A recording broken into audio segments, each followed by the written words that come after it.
Magandang umaga po sa inyong lahat. Good morning. Sige po, tayo pong lahat ay tumayo at simulan po natin ang ating pagsamba sa Diyos sa pag-awit at pagsayaw para sa Kanyang pangalan.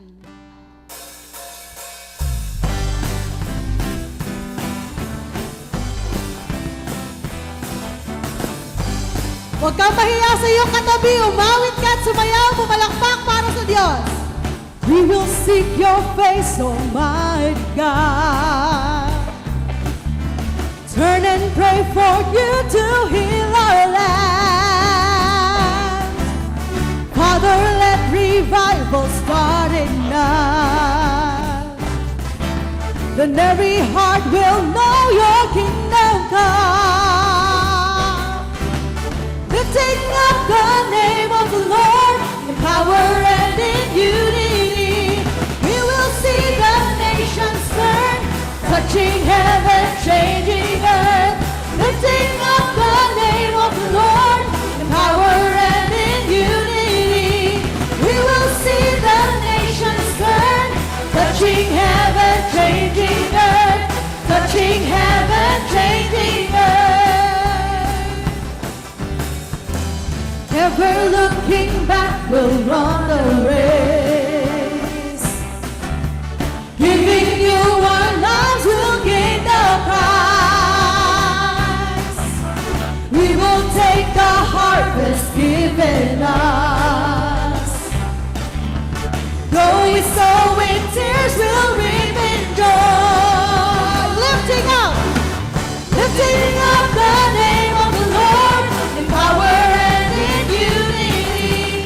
We will see the nations turn, touching heaven, changing earth. Lifting up the name of the Lord in power and in unity.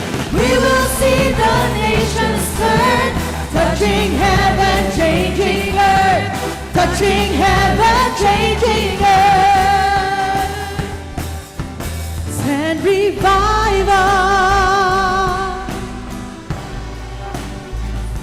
send revival,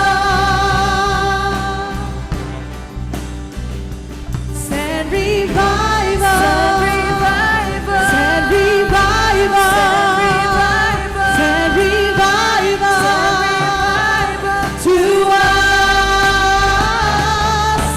Bible. Send revival, send revival to us. Send revival, send revival, send revival to us. Lifting up the name of the Lord in power and in unity, we will see the nations turn, touching heaven, changing earth. Lifting up the name of the Lord in power and in unity, we will see the nations turn, touching heaven, changing earth, touching heaven, changing earth, touching heaven, changing earth, touching heaven, changing earth, touching heaven, changing earth, touching heaven, changing earth. Hallelujah. When we believe in God, when we believe in Christ, and when we have accepted Him in our lives, we have a touch of heaven, and therefore we change the earth. So we are a beacon of change in this world. Pero sa ating journey, sa ating buhay, hindi natin maiiwasan ang mga bagyo, ang malalakas na alon na dumadaan sa ating buhay. Kaya naman, as we experience all of this, let us hold on to the promise of God that He will never leave us nor forsake us. In the darkness,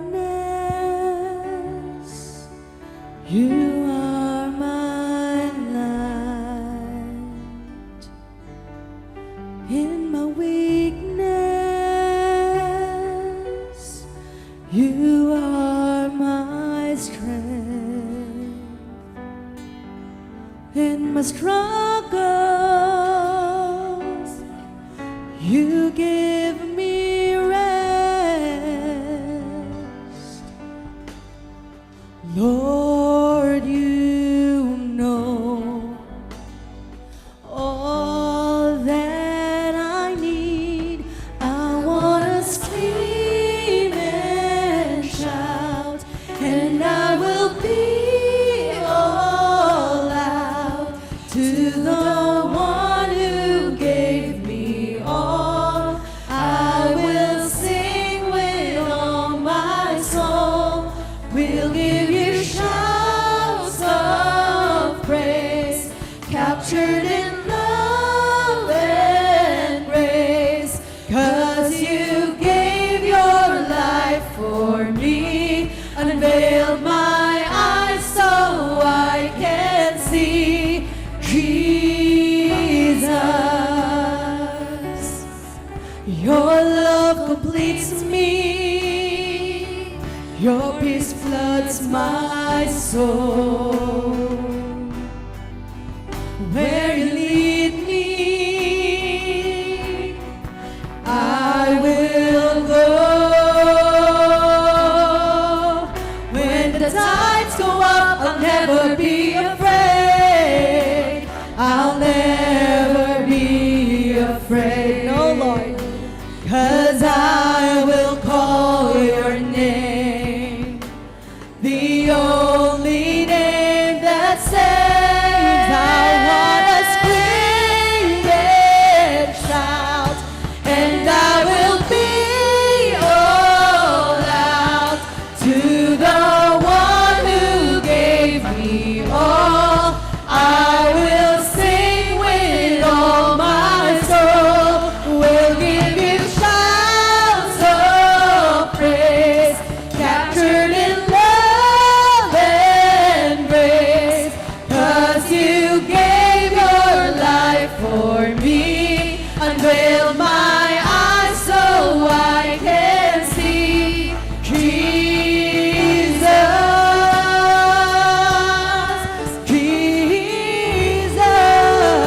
Jesus, Jesus.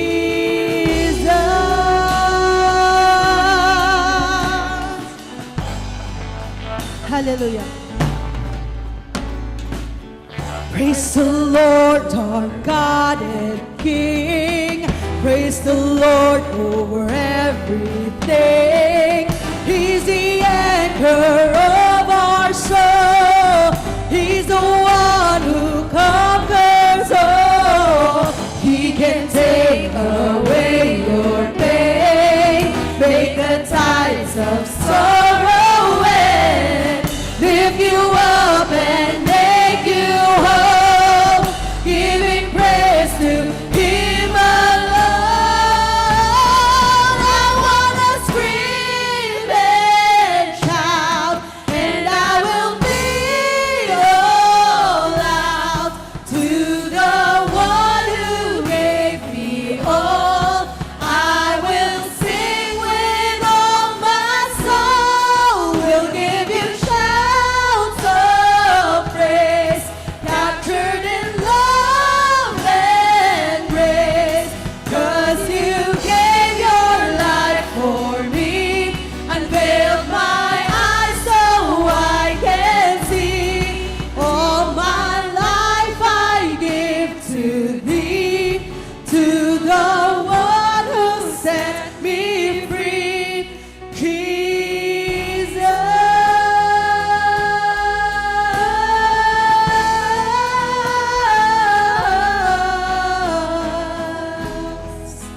Hallelujah. Glory to God in the highest. Amen.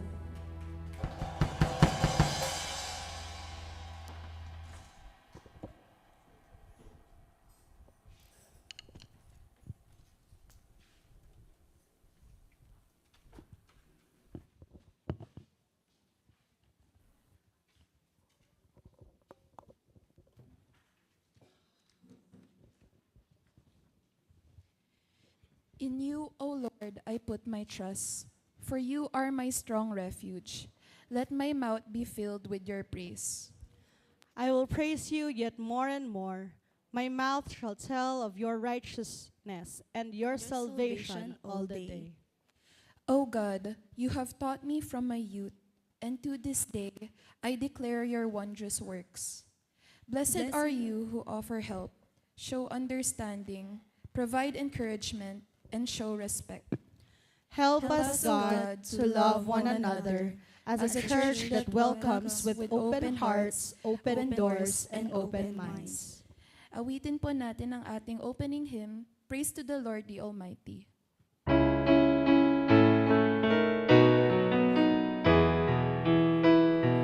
Praise to the Lord, the Almighty, the King of creation. Oh, my soul, praise Him, for He is your help and salvation. Come all who hear, now to His temple draw near. Join me in that adoration. Praise to the Lord above all things, so wondrously reigning, sheltering you under His wings and so gently sustaining. Have you not seen all that is needful has been sent by His gracious ordaining? Praise to the Lord who will prosper your work and defend you. Surely His goodness and mercy shall daily attend you. Honor anew what the Almighty can do, if with His love He befriends you. Praise to the Lord, oh let all that is in me adore Him. All that has life and breath come now with praises before Him. Let the Amen sound from His people again. Gladly forever adore Him.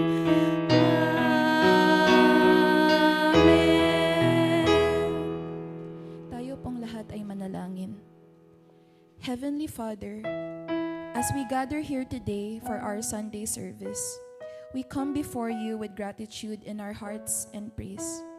We thank you for the opportunity to worship and fellowship together in your presence. Lord, we seek your guidance and strength as we come in this time of worship. May your grace surround us, your wisdom guide us, and your peace fill our hearts. Help us to open our minds and spirits to receive your message and to be transformed by your grace. Bless our congregation, our leaders, and all who participate in this service. May your Spirit move among us, uniting us in faith, hope, and love.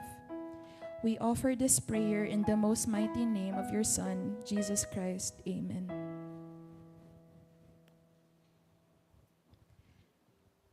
We recognize that God loves and blesses people of all ages. we recognize that Aging is a natural progression in life. we recognize that Every age and stage of life is full of unique potential. Birth, aging, and death are all part of divine providence and are to be regarded and thought as positive values. we recognize that Children, youth, adults, and older adults can all learn from one another. God calls people of all ages into Christian discipleship. We celebrate The experiences of older people bring wisdom and insight to our congregation. There are opportunities for all generations within our church to worship, study and learn, work, play, and serve together. For you created my inmost being, you knit me together in my mother's womb. I praise you because I am fearfully and wonderfully made. Your works are wonderful. I know that full well. Glory be to the Father,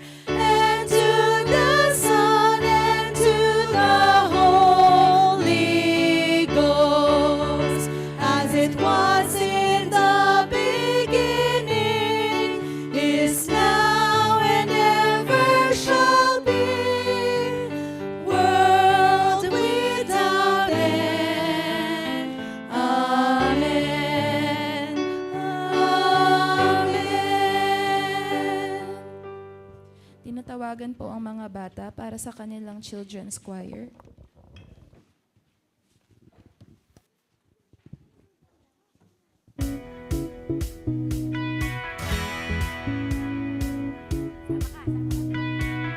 I'm trading my sorrows. I'm trading my shame. I'm laying them down for the joy of the Lord. I'm trading my sickness. I'm trading my pain. I'm laying them down for the joy of the Lord.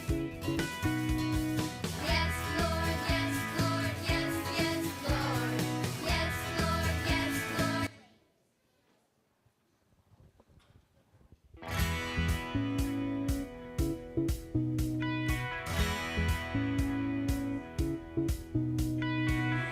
I'm trading my sorrows. I'm trading my shame. I'm laying them down for the joy of the Lord. I'm trading my sickness. I'm trading my pain. I'm laying them down for the joy of the Lord. Yes, Lord, yes, Lord, yes, yes, Lord. Yes, Lord, yes, Lord, yes, yes, Lord. Yes, Lord, yes, Lord, yes, yes, Lord. Amen. I am pressed but not crushed, persecuted, not abandoned, struck down but not destroyed. I am blessed beyond the curse, for His promise will endure. That His joy is gonna be my strength. Though the sorrow may last for the night, the joy comes with the morning. I'm trading My sorrows, I'm trading my shame. I'm trading them down for the joy of the Lord. I'm trading my sickness. I'm trading my pain. I'm trading them down for the joy of the Lord. Yes, Lord, yes, Lord, yes, yes, Lord. Yes, Lord, yes, Lord, yes, yes, Lord. Yes, Lord, yes, Lord, yes, yes, Lord. Amen.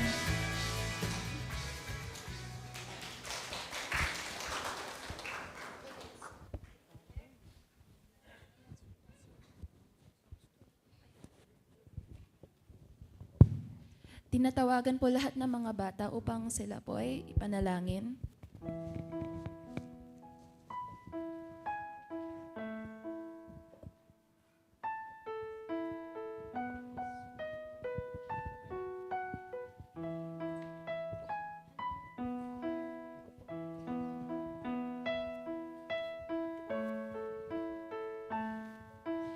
Dear Heavenly Father, Lord, bless each child here with your wisdom and guidance. May your light shine brightly in their lives, illuminating the path of goodness and grace. Help them to feel your presence and know that they are cherished and valued in your eyes. We ask for your blessings upon their families, teachers, and all those who support and nurture them. May this time of learning be filled with joy, understanding, and inspiration. In your loving name we pray. Amen. Walking with Jesus, walking every day, all along the way. Walking with Jesus, walking with Jesus today. Amen.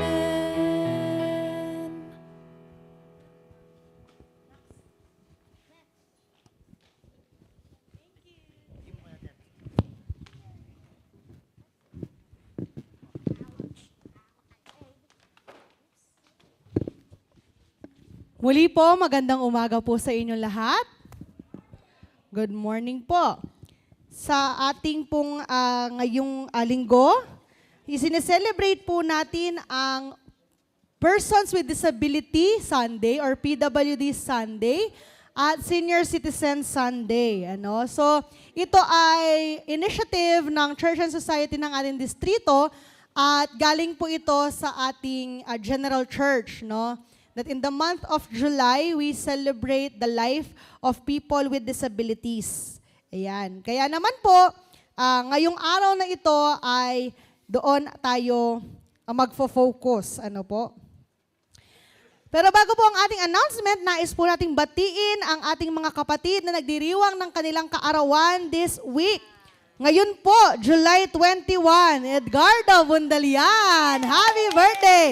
Ayan, welcome na, Senior Citizen Sunday. Senior citizen ka na. Ayan, oh. May dual citizenship na siya. Sige. July 22, Rustico Madlambayan Jr. and Agnes Madlambayan. Happy birthday po. July 23, Ayesha Pierre Ison and Imelda Carter. July 25, Cheska Shirley Gabriel. Happy birthday mo pala.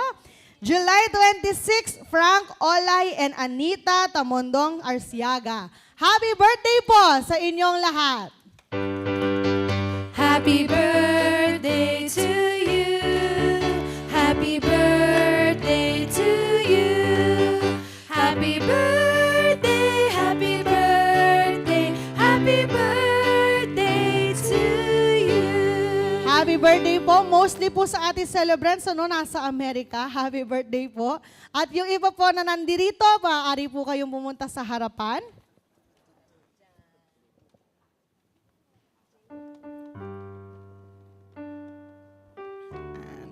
Sige po, tayo po ay manalangin para sa kanila. Panginoong Diyos, maraming salamat po sa iyong pagpapala sa buhay ng aming mga kapatid na nagdiriwang ng kanilang kaarawan. Salamat, O Diyos, sa bagong taon na ipinagkaloob mo sa kanila. Salamat po sa nakaraang taong pagpapala at nawa, O Diyos, patuloy mo silang pagpalain ng kalakasan, katalinuhan, karunungan. Ikaw nawa, O Diyos, ang laging mapasa kanila, maranasan nawa nila lagi ang iyong presensya at balutin mo sila ng banal mong Espiritu, O Diyos, upang lagi nilang maranasan ang iyong pagmamahal at proteksyon sa kanila. Pagpalain mo sila at kanilang buong pamilya at dinggin mo, O Diyos, ang kanilang mga kahilingan at panalangin, especially, Lord, sa araw ng kanilang kaarawan. Pinupuri ka namin sa kanilang buhay, O Diyos, lalo mo pang palalimin ang kanilang pananampalataya at ang kanilang serbisyo para sa inyo. In Jesus' name, Amen. Happy birthday po! Yan. Sa ating mga announcement, sa July 21 po, or ngayon, mamaya, magkakaroon po tayo ng celebration ng PWD and Senior Citizen Sunday bilang isang buong distrito sa UMC Dau, 2 p.m. Kaya po inaanyayahan ang ating mga kapatid na PWDs and Senior Citizens na sumama mamayang 2 p.m. Dito na rin po tayo magla-lunch, wag na po kayong umuwi at sabay-sabay na po tayong pupunta sa UMC Dau. Siyempre, senior citizen at PWD, meron kayong priority lane at meron kayong special treatment. So wag na kayong uuwi at dire-diretso na po tayo mamaya. At kung kayo po isasama, let me know po para po masama po kayo sa bilang later.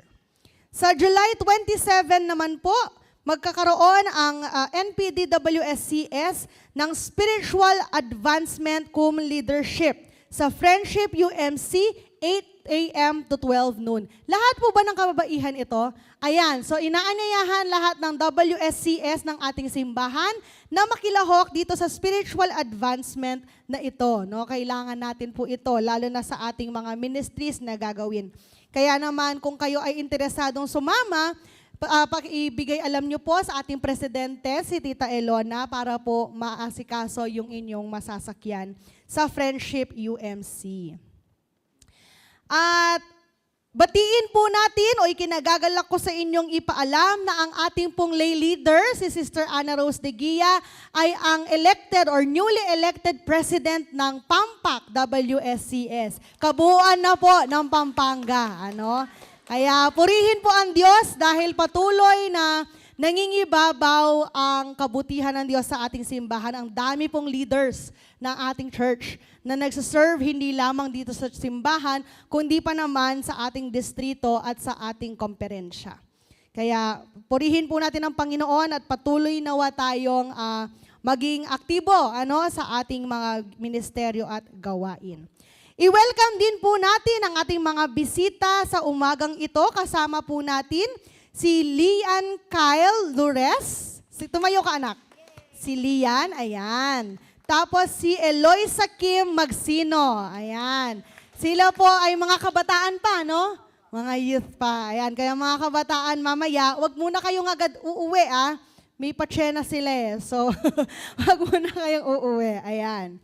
Welcome sa ating simbahan.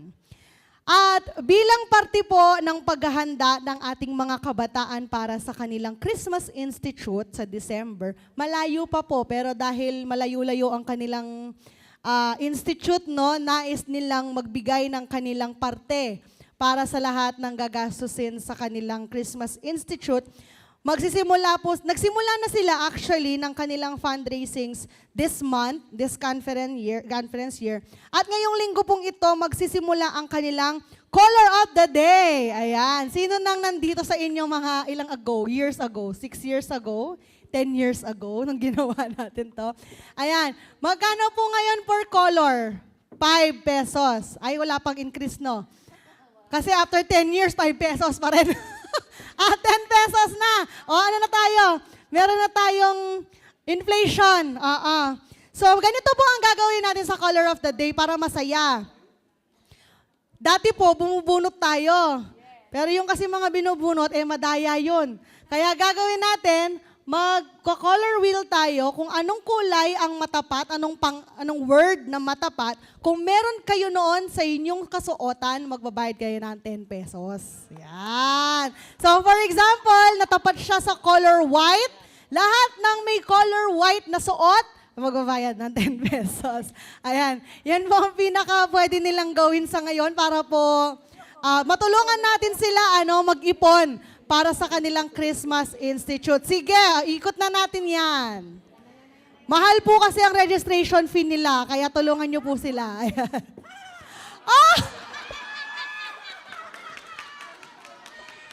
Ang galing makabuena mano! All colors! So, nag-iisa lang yata yan, no?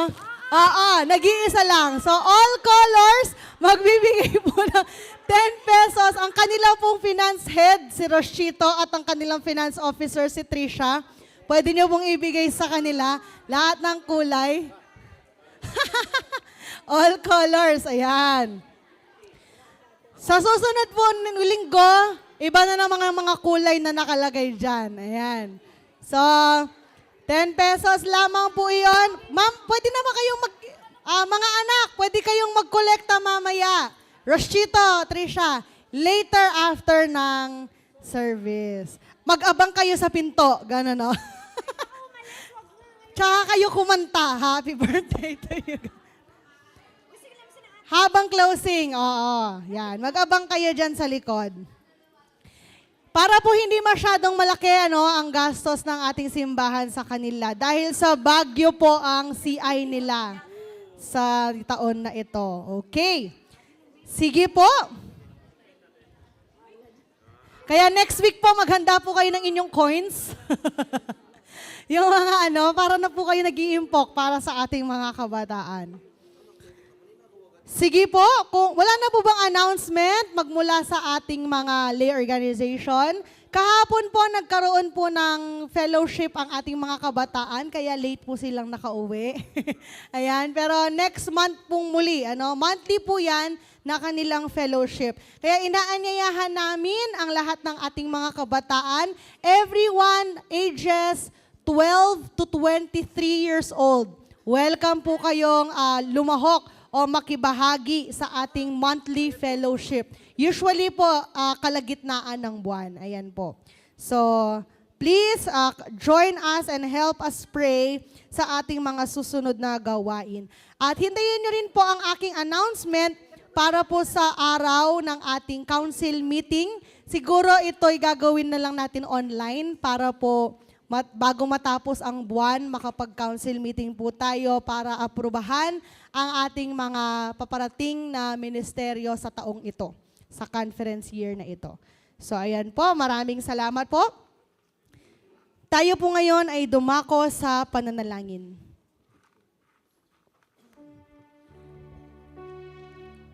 Panginoong Diyos, tunay nga napakadakila mo sa aming buhay. Maraming salamat, Panginoon, sa pagpapalang ipinagkaloob mo sa amin sa nakaraang linggo, sa araw-araw na aming mga gawain. Salamat po at kasama ka namin, Panginoon. Ngayon, O Diyos, isang panibagong linggo ang aming hinaharap, isang panibagong linggo ang aming tatahakin. Nawa, O Diyos, Ikaw ay mapasa amin at maranasan namin patuloy ang iyong presensyang kasama namin, ang iyong kalakasan na nangingibabaw sa aming mga pangangatawan at ganon din ang iyong proteksyon na bumabalot sa amin. Nawa aming Diyos, pagpalain mo ang aming pananambahan ngayong umagang ito. Buksan mo ang aming puso't isipan sa pagtanggap ng iyong mga salita sa mga nais mong iparating sa amin at nawa maging sandata namin ito sa araw-araw ng aming pamumuhay. Nawa mangusap ka sa bawat isa sa amin at sa lahat ng aming mga maririnig sa araw na ito. Ganon din, O Diyos, we recognize and appreciate the life of our brothers and sisters who are persons with disability and senior citizens, Panginoon. Maraming salamat, O Diyos, sa kanilang buhay. Maraming salamat sa kanilang dedikasyon sa inyo that despite of the limitations that we are experiencing as a whole, we are with you and you are with us. Salamat, O Diyos, dahil hindi ka nagkukulang sa aming buhay at patuloy naming nararanasan ng iyong mapagpalang kamay. Lord, bless our brothers and sisters who are here today, each one that you have brought today, Lord God. Bless them with your power, with your wisdom, and with your strength. At nawa, Panginoon, maranasan nilang yung presensya sa oras na ito. Ganon din naming Diyos, mangusap ka sa aming mga kapatid na wala dito ngayon, na hindi namin kasama sa loob ng simbahan. Nasaan man sila, O Diyos, at anuman ang kanilang ginagawa, pagpalain mo sila at lapitan sila at yakapin at iparanas sa kanilang iyong presensya. Ganon din naming Diyos, idinadalangin namin ang aming mga kapatid na may nararanasang karamdaman, Panginoon. Idinadalangin namin si Tita Pining, ganon din si Lola Maxima Galvez. Pagpalain mo sila, O Diyos, ng kalakasan at healing, Panginoon, na nanggagaling sa iyong mapagpalang kamay. Hipuin mo sila mula ulo hanggang paa at iparanas sa kanila ang kagalingan, O Diyos. At ikaw nawa ang magbigay sa kanila ng panibagong lakas, panibagong sigla, upang harapin ang bawat araw ng may galak sa iyong presensya. Nagpapasalamat din kami, O Diyos, sa mga kasagutan sa aming panalangin na ipinagkakaloob mo po sa amin sa iba't ibang paraan at iba't ibang hugis at bahagi. Nawa, O Diyos, patuloy naming maranasan ang pagpapala mong dumadaloy sa aming buhay at nawa, patuloy kaming maging pagpapala sa iba. Maraming salamat po, O Diyos. Pagpalain mo ang Emmanuel UMC at ang bawat isa na nagmamahal sa iyo at nawa, O Diyos, maging sentro ka ng aming buhay. In Jesus' name, Amen.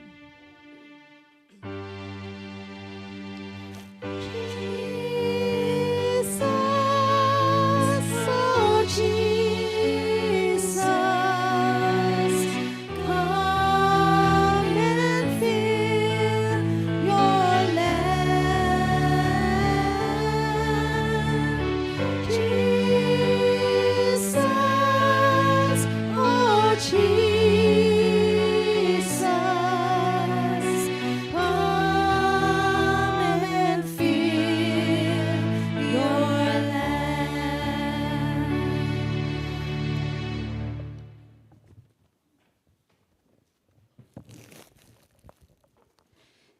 In the book of 1 Chronicles, chapter 29, verse 14, it says, "But who am I, And who are my people that we should be able to give as generously as this?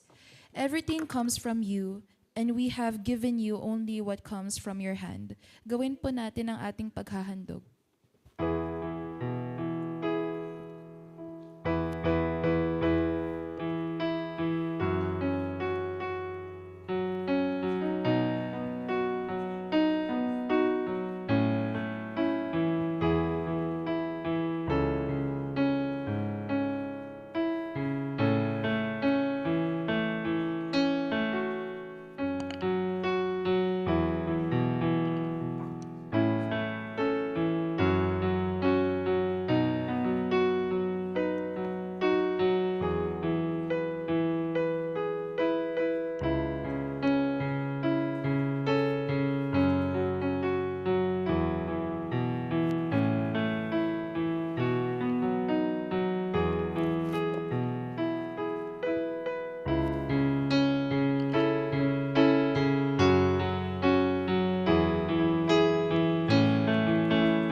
We bring the sacrifice of praise unto the house of the Lord.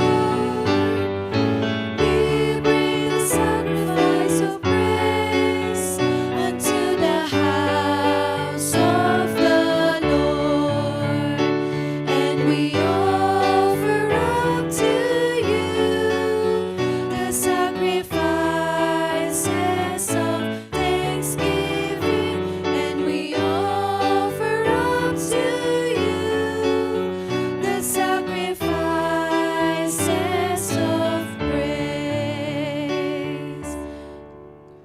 Maraming salamat aming Diyos sa pagkakaloob mo ng biyaya sa iyong mga anak.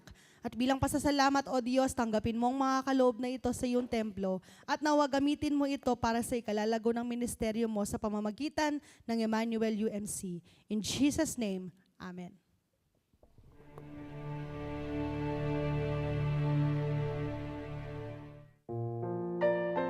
Tinatawagan po ang EUMC Choir.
2 Samuel chapter 7 verse 1 to 14. Si David ay panatag ng nakatira sa kanyang palasyo. Sa tulong ni Yahweh, hindi na siya ginambala sa kanyang mga kaaway. Tinawag niya si Nathan at sinabi, "Ang tahanan ko'y yari sa Cedar, samantalang nasa isang tolda lamang ang kaban ng Diyos." Sumagot si Nathan, "Isagawa mo ang iyong iniisip, sapagkat si Yahweh ay sumasa iyo." Ngunit ng gabi ring yon, sinabi ni Yahweh kay Nathan, "Pumunta ka kay David ng aking lingkod at sabihin mo, ipagpapatayo mo ba ako ng tahanan? Mula nang ilabas ko sa Ehipto ang Israel, wala pa akong bahay na masasabing akin. Hanggang ngayon, tolda pa ang aking tahanan. Kahit lagi akong kasama sa Israel, wala akong sinabing anuman sa sinumang pinuno tungkol sa tahanang Cedar na dapat kong tirahan.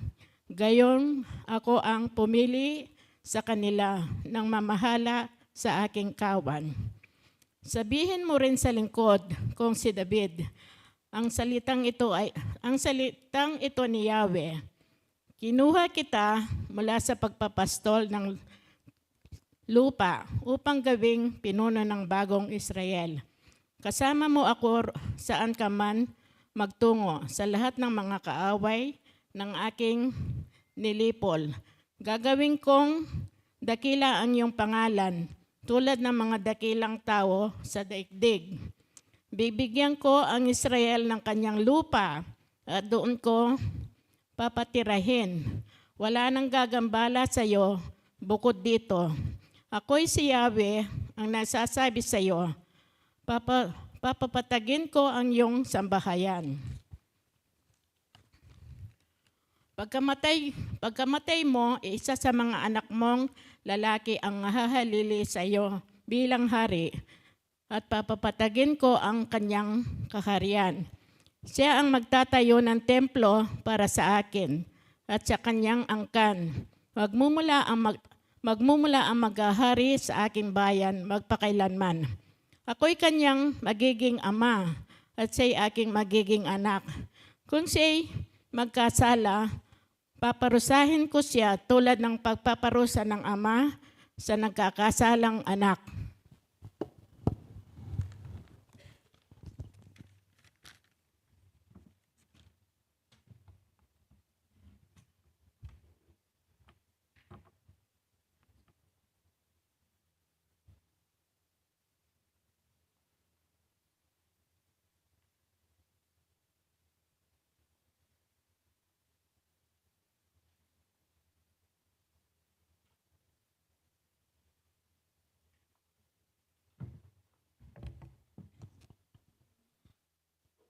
The second reading comes from Ephesians chapter 2, verses 11 to 22.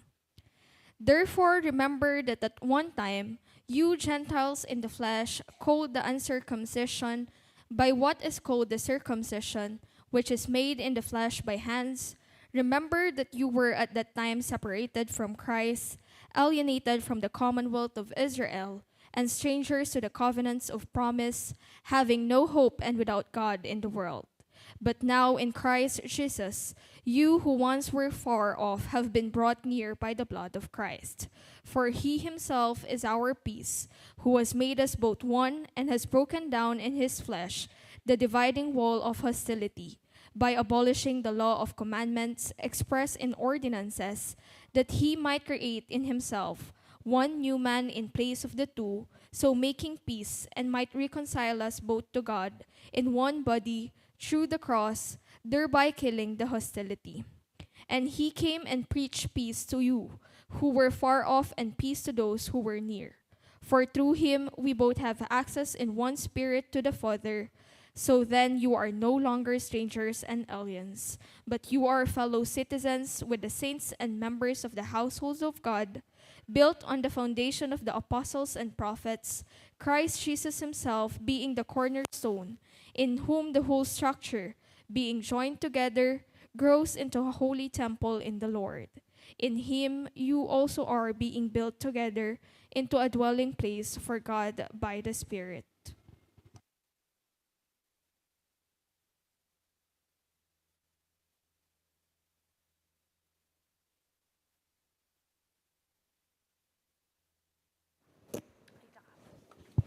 Tayo po lahat ay tumayo para sa ating gospel reading na matatagpuan sa Mark chapter 6 verse 30 to 34 and verse 53 to 56. In verse 30 to 34 it says, "The apostles gathered around Jesus and reported to him all they had done and taught. Then because so many people were coming and going that they did not even have a chance to eat, he said to them, 'Come with me by yourselves to a quiet place and get some rest.' So they went away by themselves in a boat to a solitary place. But many who saw them leaving recognized them and ran on foot from all the towns and got there ahead of them. When Jesus landed and saw a large crowd, he had compassion on them, because they were like sheep without a shepherd. So he began teaching them many things." In verse 53 to 56, it says, "When they had crossed over, they landed at Gennesaret and anchored there. As soon as they got out of the boat, people recognized Jesus. They ran throughout that whole region and carried the sick on mats to wherever they heard he was. And wherever he went, into villages, towns, or countryside, they placed the sick in the marketplaces. They begged him to let them touch even the edge of his cloak, and all who touched it were healed." The word of God for the people of God. Bring now the bread of life, dear Lord, to me.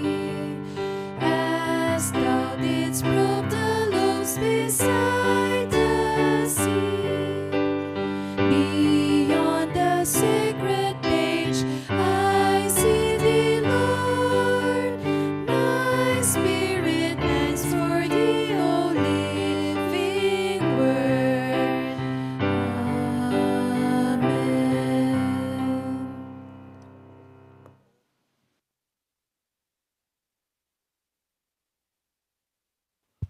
Tinatawagan po ang youth choir.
Delight in His mercy and love.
Yan.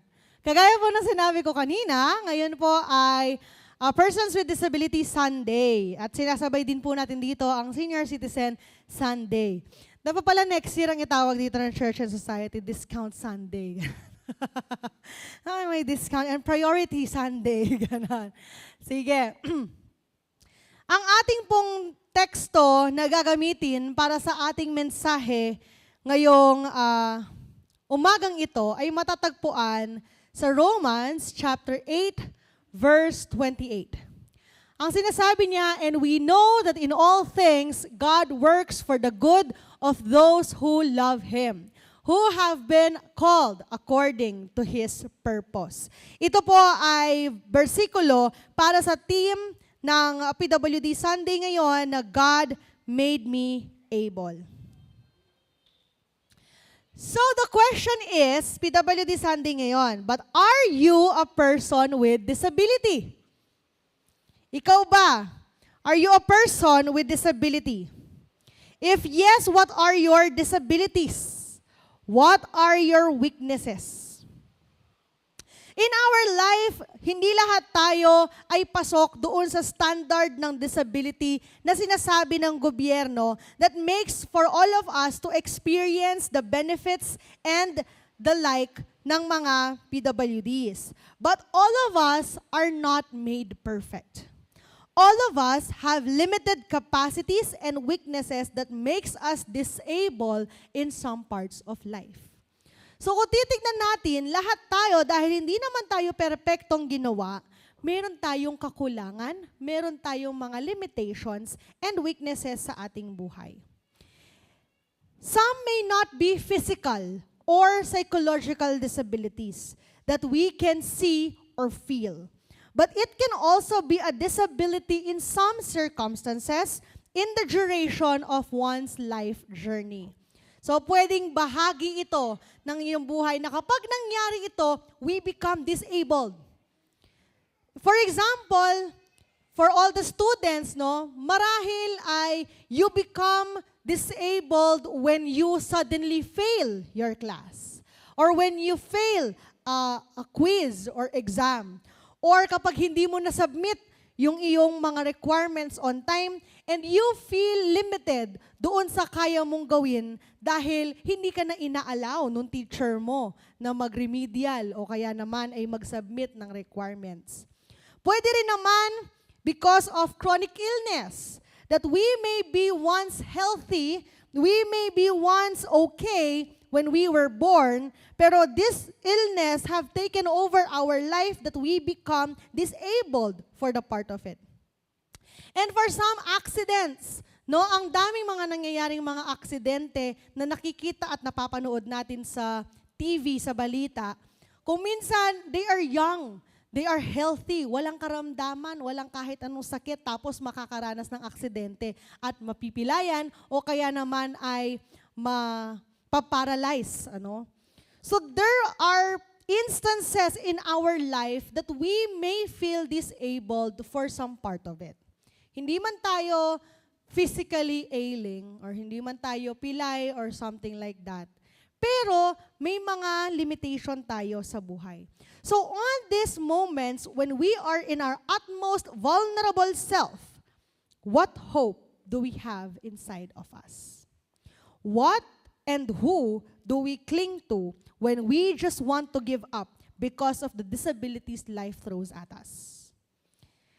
Sa ating binasang teksto sa Romans 8, this is a source of hope and a promise to God's people. We can remember 3 things from this verse that we have just read. And its preceding and succeeding verse that follows. Kung gusto niyo po, pwede niyo rin pong basahin mula Romans chapter 8 verse 22 to 29 or hanggang 35. Number 1 is that what God started, He's going to finish. Kung anong sinimulan ng Diyos, tatapusin niya. Marahil may nakarinig na sa inyo o nakakaalam nung kanta na He who began a good work in you. Ang sabi niya, He who began a good work in you will be faithful to complete it in you. This is just that. what the Lord has started, He is going to finish. He gave you a start in your education kung ikaw ay nag-aaral. Hinayaan niya o tinulungan ka niyang makapagsimula ng iyong pag-aaral. Believe that He will be with you every step till you graduate. He gave you a vessel of a body when you are born. So in times of illness, you can be sure that God is going to carry you through it. When you feel like you are barely holding on to God, be assured that He's still holding on to you. Pero bakit? Bakit hindi tayo iniiwan ng Diyos? Bakit hinahayaan niya na makasama natin siya, maranasan natin yung kanyang presensya? We are God's creation, brothers and sisters. His children, and He loves us all more than anything. Marami sa inyo dito ang mga magulang, tama? Kayo ba mahal nyo ang inyong mga anak dahil sila ay maganda o gwapo? Mahal nyo ba sila dahil sila'y matalino? Mahal nyo ba sila because of the accomplishments that they have done in their life? Our love for the people we love are unconditional. What more the love of God for us? Na tayong kanyang mga nilikha. There is no conditions, no consequences, just pure love. And this love is what will let God carry us through everything. Especially when we accept Him in our lives and let Him take charge and take control. You will never be alone. Sabi nila, parang ang hirap imagine yata noon na kung literal ka in a sense, hindi ka nag-iisa dahil kasama mo ang Diyos. Tapos yung iba, matatakot sila na parang meron silang multong kasama. It's not that, no? When we talk about God taking in charge and being with you, it is that push when you get up each morning when you wake up. Yung magpapabangon sa iyong katawan kahit ayaw na ayaw mong bumangon, kahit wala ka pang tulog, kahit puyat na puyat ka at gusto mo pang maghiga sa iyong kama. Yung pagbangon mo para harapin ang bagong umaga. Yung energy na meron ka to go and do your job kahit na ayaw mo na yung trabaho mo. Yung energy para ikaw ay makapagbasa, makapag-aral sa eskwelahan kahit na nagagalit ka na sa mga classmates mo o sa teachers mo. That encouragement you hear in your head, nakala mo galing sa'yo, galing sa Diyos yan. Na yung maririnig mo, hindi, sige, kaya pa yan, i-push mo pa yan. Hindi ikaw nagsasalita doon, mga kapatid. Hindi mo iniisip lamang yun. Yun ang Diyos na kasama mo, na nagsasalita sa iyo na do not give up. That is the Lord carrying you. And all the thoughts in your mind that pushes you to keep moving forward, that is the Lord not leaving you. In so many more ways, sa maliliit at hanggang sa malalaking bagay, God is making His presence known in your life. We just have to be sensitive about it. Na kailangan lang natin ma-acknowledge na, ito ang Diyos. Paano natin malalaman na ang Diyos ang kumikilos sa ating buhay? When it is for the good of yourself and for others. Pag hindi pinapahamak ang iyong sarili at ang iba, that is God working in you.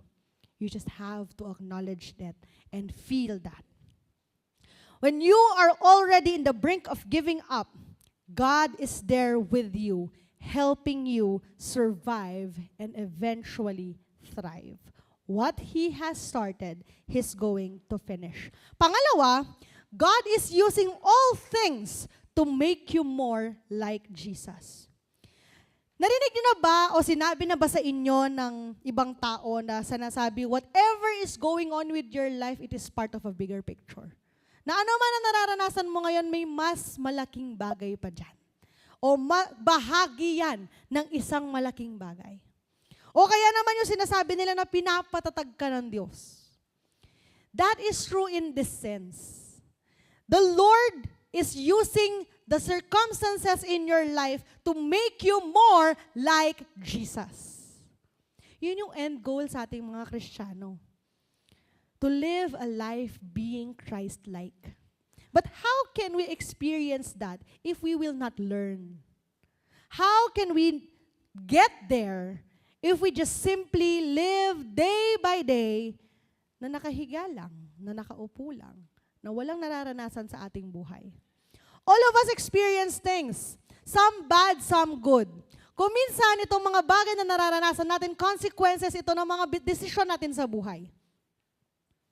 But the Lord uses all of those circumstances, whether good or bad, to mold you into becoming like Christ. The power of God working in you means that He allows the challenges and burdens to happen in our life because He is molding us just like Christ. We live our life in the purpose of attaining the life of being Christ-like. That's where the challenge for us Christians.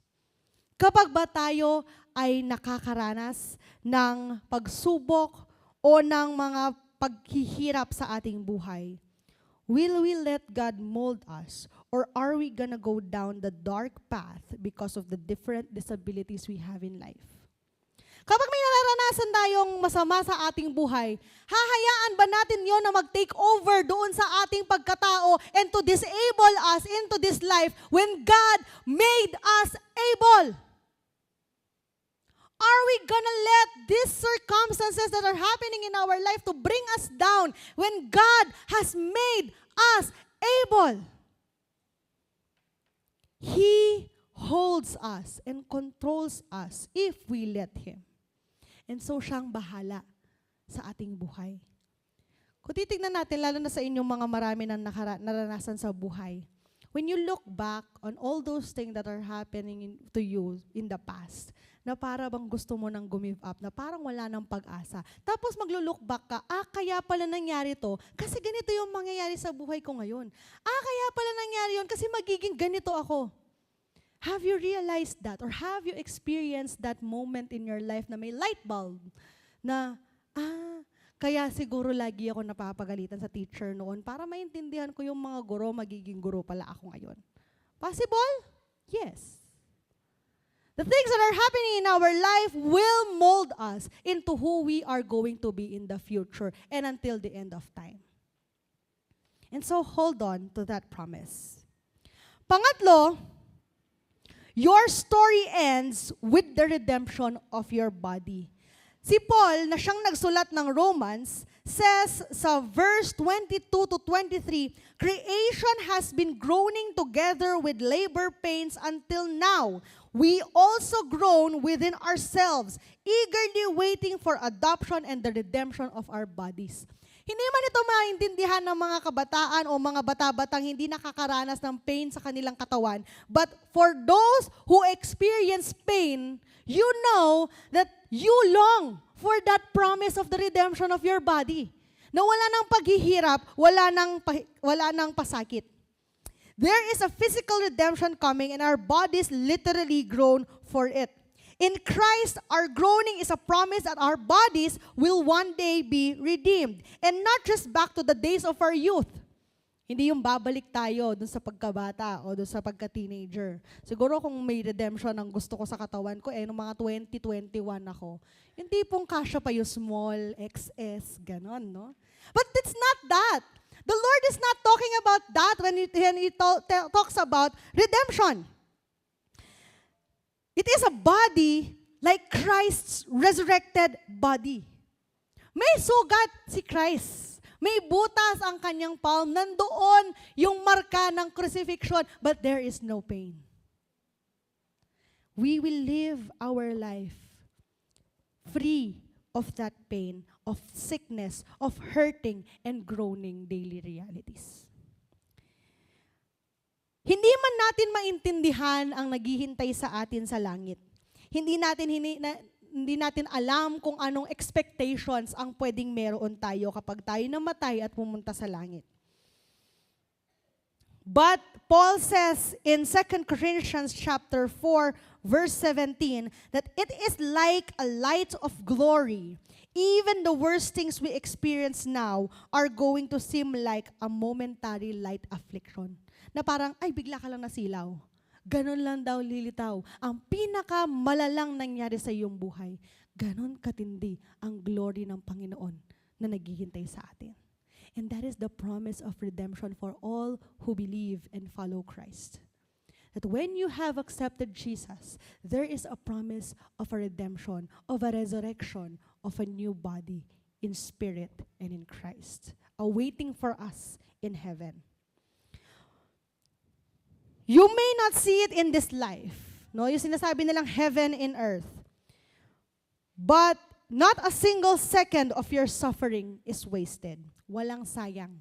Na every pain, every moment ng iiiyak mo, every tear that you shed is not wasted.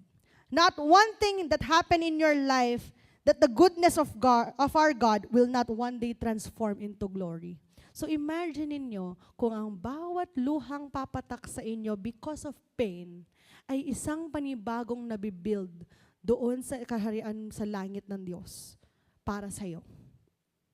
Di ba parang sulit naman lahat ng pagod at paghihirap dito sa mundo?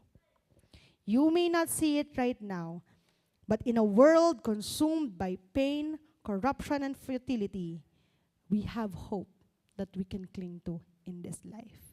And that is the hope of Christ Jesus. We may be disabled in some part of our life, but God will make us able. In the name of the Father, and of the Son, and of the Holy Spirit. Amen.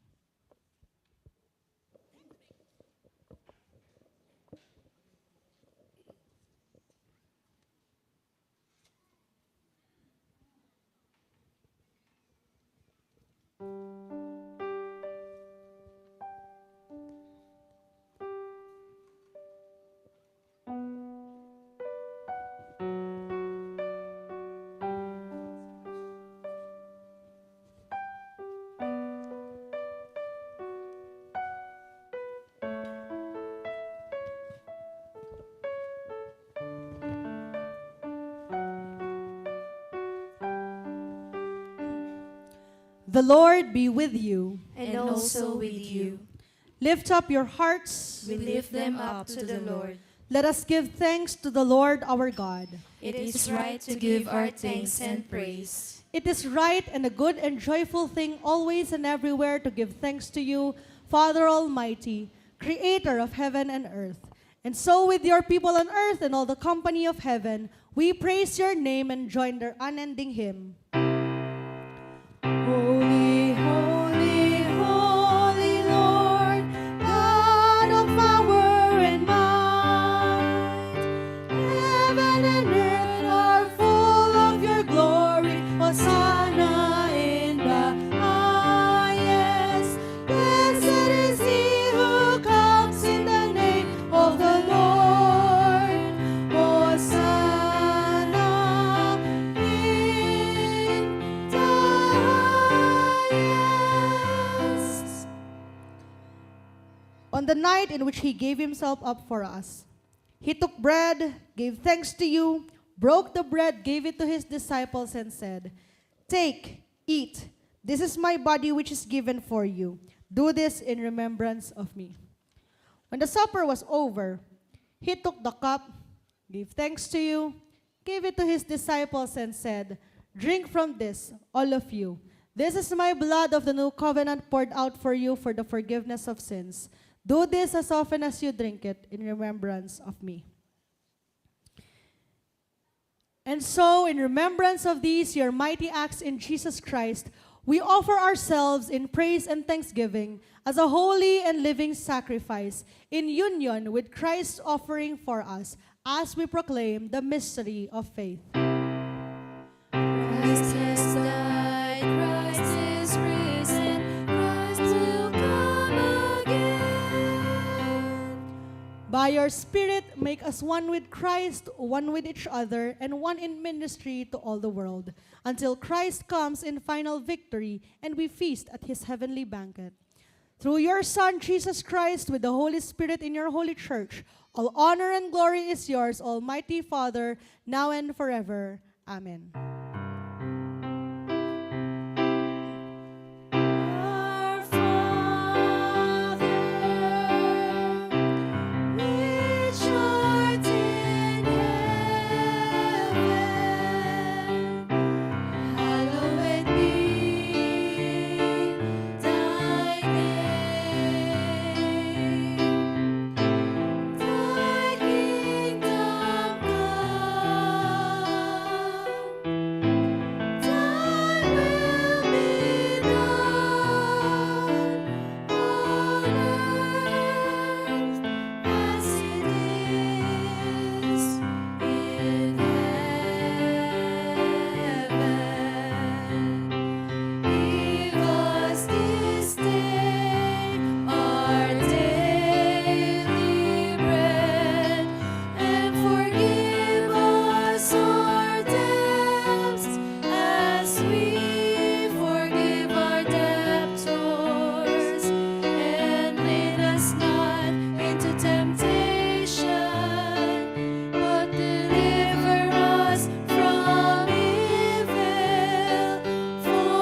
The body of Christ given for you. The blood of Christ poured out for you.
Let us pray. Eternal God, we give you thanks for this holy mystery in which you have given yourself to us.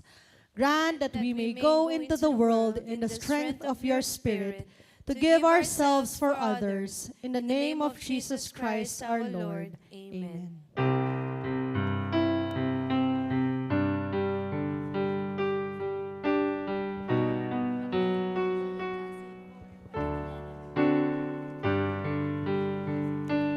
Are ye able, said the Master, to be crucified with me? Ye the sturdy dreamers answered, to the death we follow thee. Lord, we are able, our spirits are thine. Remold and make us like thee divine. Thy guiding radiance above us shall be, a beacon to God, to love and loyalty.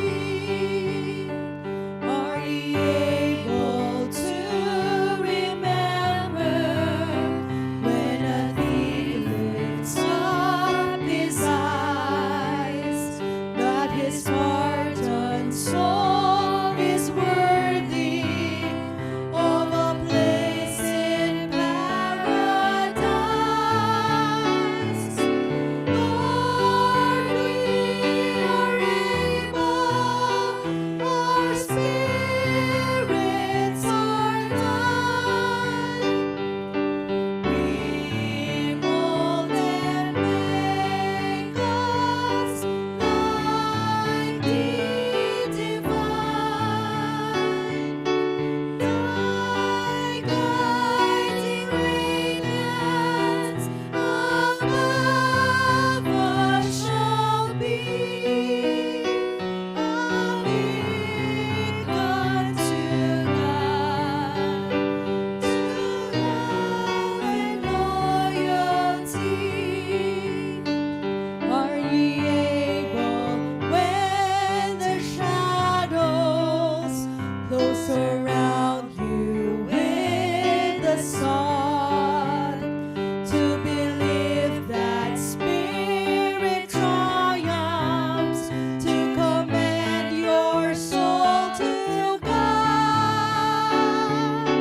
Lord, we are able, our spirits are thine. Remold and make us like thee divine.